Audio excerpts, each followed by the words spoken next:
पूर्व में विषयों के बिना भी संतोष रूप से वैराग्य का वर्णन किया।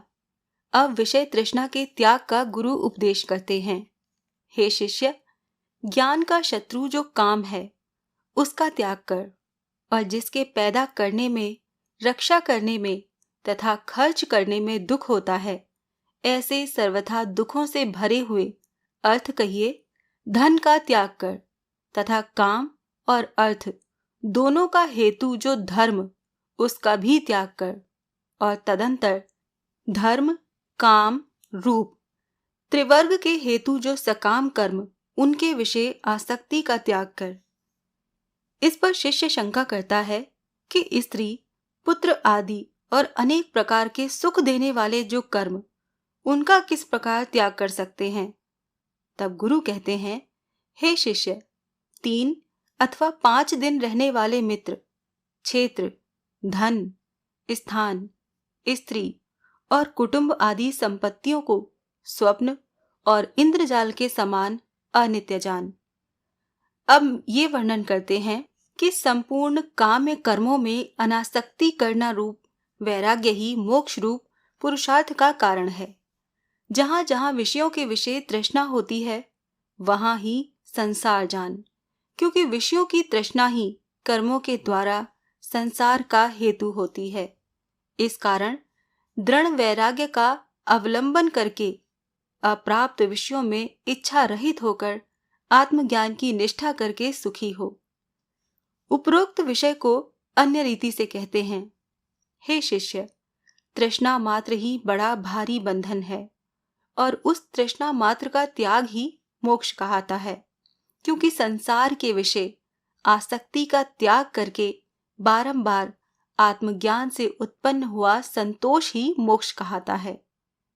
इनमें शंका होती है कि यदि तृष्णा मात्र ही बंधन है, तब तो आत्म प्राप्ति की तृष्णा भी बंधन हो जाएगी। तब गुरु कहते हैं कि इस संसार में आत्मा, जगत और अविद्या, ये 3 ही पदार्थ हैं। इन तीनों में आत्मा तो अद्वितीय, चेतन और शुद्ध है। इन चैतन्य रूप, पूर्ण रूप आत्मा के जानने की इच्छा तृष्णा बंधन नहीं होती, क्योंकि आत्म भिन्न जड़ पदार्थों के विषय इच्छा करना ही तृष्णा कहाती है। क्योंकि जड़ अनित्य होने के कारण जगत के विषय इच्छा करना बंध्या पुत्र के समान मिथ्या है। उस इच्छा से किसी प्रकार की सिद्धि नहीं होती है। किसी प्रकार माया के जानने की इच्छा करना भी निरर्थक ही है, क्योंकि माया सतरूप करके अथवा असत रूप करके कहने में नहीं आती है।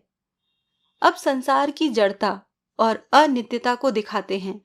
हे शिष्य, राज्य, पुत्र, स्त्री, शरीर और सुख, इनके विषय तूने अत्यंत ही प्रीति की, तो भी जन्म जन्म में नष्ट हो गए। इस कारण संसार अनित्य है, ऐसा जानना चाहिए।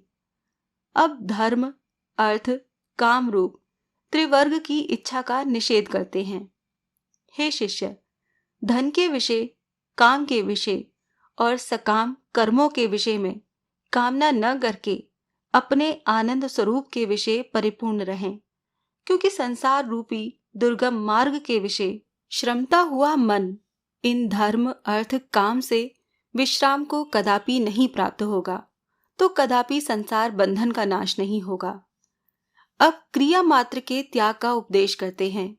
हे शिष्य, महाक्लेश और दुखों को देने वाला कार्य काय, मन और वाणी से कितने जन्मों पर्यंत नहीं किया, अर्थात अनेक जन्मों में किया, और उन जन्म जन्म में किए हुए कर्मों से तूने अनर्थ ही पाया।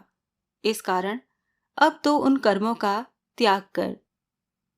अष्टावक्र गीता का 10वां अध्याय यहाँ संपूर्ण हुआ। ओम नमो भगवते वासुदेवाय।